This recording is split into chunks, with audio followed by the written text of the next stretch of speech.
Hello friends, welcome my YouTube channel doctor Aryash Maurya ji motivational health tips. Friends, आज का हमारा topic है मेडिकल बेसिक नॉलेज, जिसमें हम blood pressure, BP, SpO2, oxygen level, body temperature, pulse rate, haemoglobin, HB, blood sugar, HERCT, chest score के बारे में जानेंगे। तो फ्रेंड्स, वीडियो को लास्ट तक जरूर देखें और डॉक्टर आर्यश मौर्य जी के मोटिवेशनल हेल्थ टिप्स को सब्सक्राइब जरूर करें।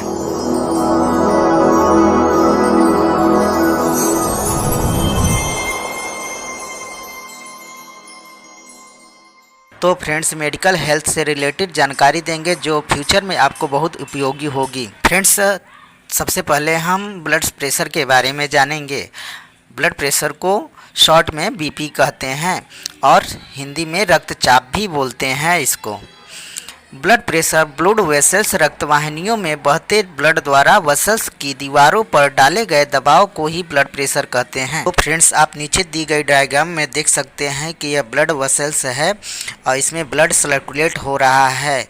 तो यह वेसल्स में बहते हुए ब्लड को दोनों तरफ दबाव को ही ब्लड प्रेशर कहते हैं। और फ्रेंड्स, ब्लड प्रेशर को हम स्पेग्नोमेनोमीटर से मापते हैं। फ्रेंड्स, ब्लड प्रेशर दो प्रकार का होता है, सिस्टोलिक ब्लड प्रेशर और diastolic blood pressure. Friends, systolic blood pressure वह होता है जब हार्ट हमारा धड़कता है तो ब्लड वेसल्स में जो प्रेशर बनता है उसे सिस्टोलिक ब्लड प्रेशर कहते हैं। डायस्टोलिक ब्लड प्रेशर वो होता है जब हमारा हार्ट धड़कता है तो दो धड़कनों के बीच के प्रेशर को मापा जाता है। फ्रेंड्स, सिस्टोलिक ब्लड प्रेशर ऊपर का प्रेशर होता है और डायस्टोलिक ब्लड प्रेशर नीचे का प्रेशर होता है। अब फ्रेंड्स, हम जानेंगे कि नॉर्मल मनुष्य के अंदर कितना ब्लड प्रेशर होना चाहिए। न्यूली बॉर्न बेबी का blood pressure 95/55 mm of Hg होता है। mm ऑफ Hg का मिलीमीटर मरकरी भी कहते हैं।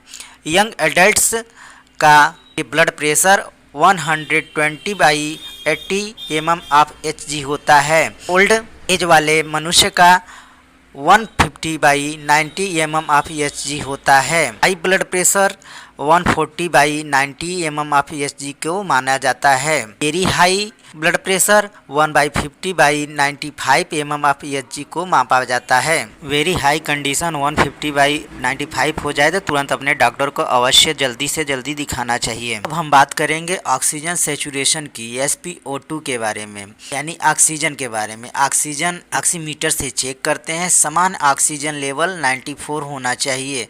बहुत अच्छा ऑक्सीजन लेवल का मान्य होता है 95 से 100 तक। थोड़ा कम ऑक्सीजन लेवल का होता है 90 से 93 तक। बहुत कम ऑक्सीजन लेवल होता है 90 से कम।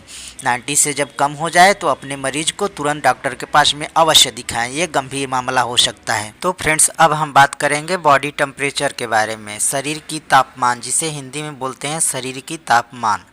बॉडी टेम्परेचर को डिजिटल थर्मामीटर से मापा जाता है। नॉर्मल टेम्परेचर यानी सामान्य तापमान 92 से 98.6 फ़ारेनहाइट डिग्री सेल्सियस होता है।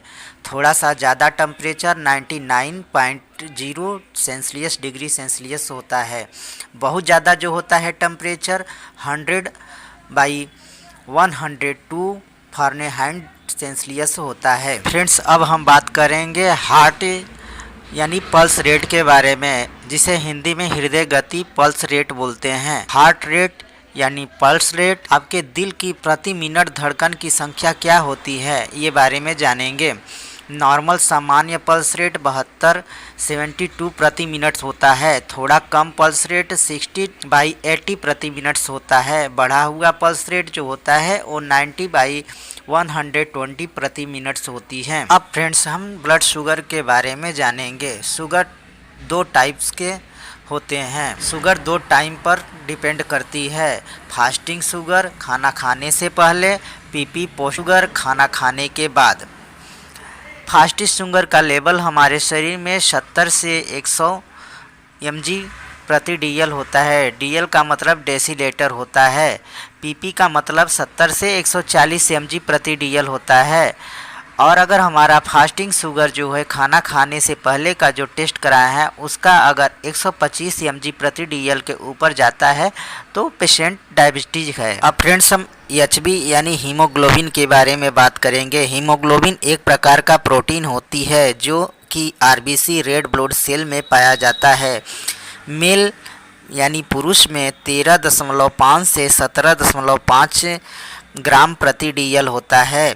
फीमेल यानी स्त्री में 12.5 से 15.5 ग्राम प्रति DL होता है। फ्रेंड्स अब हम रेस्पिरेशन रेट के बारे में जानेंगे। रेस्पिरेशन रेट को ही श्वसन दर कहते हैं। 1 मिनट में अपन कितनी बार सांस लेते हैं उसी रेट को ही रेस्पिरेशन रेट कहते हैं। नॉर्मल रेस्पिरेशन रेट 12/16 ब्रीथ्स पर मिनट्स होती हैं। 1/3 मंथ्स इन इन्फेक्टेड अगर व्यक्ति है तो 44 ब्रीथ्स प्रति मिनट्स होती हैं। फ्रेंड्स अब हम CT score and HRCT chest score के बारे में जानेंगे। चेस्ट का CT स्कैन करने पर लंग्स का जो स्कोर होता है उसी के बारे में हम जानेंगे। फ्रेंड्स हमारे 2 लंग्स होते हैं, राइट लंग्स और left lungs. Friends right lobes में 3 लॉब्स होते हैं, superior lobes, middle lobes, inferior lobes. And left lobes में भी हमारे 2 लॉब्स होते हैं, सुपेरियर लॉब्स और इन्फेरियर लॉब्स। इन लॉब्स को इन्फेक्शन देख कर के ही इन्फेक्शन के बारे में पता लगाया जा सकता है।